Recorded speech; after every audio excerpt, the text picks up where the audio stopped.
Kita punya multiracial, itu atas reformasi, atas Malaysia Madani lah. Bagi saya tak ada masalah. Bagi kerajaan tak ada masalah.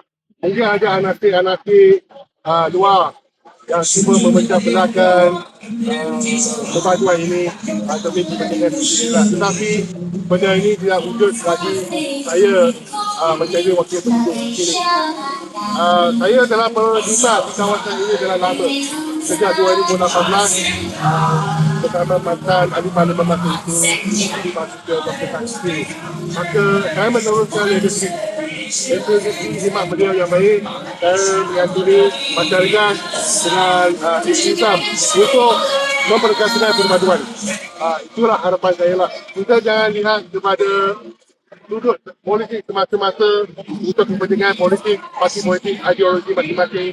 Malah kita haruslah menyantuni penduduk sebab mereka juga manusia seperti saya.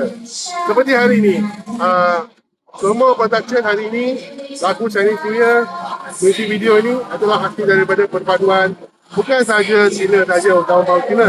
Maka ada di antara kita, cameraman, kita punya videographer, ada di kalangan kawan-kawan lain.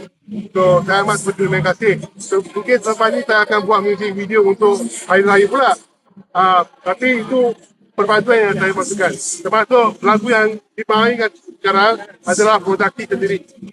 So, senantiasa kita mencari cara yang baru untuk merapatkan penduduk dengan kita lah.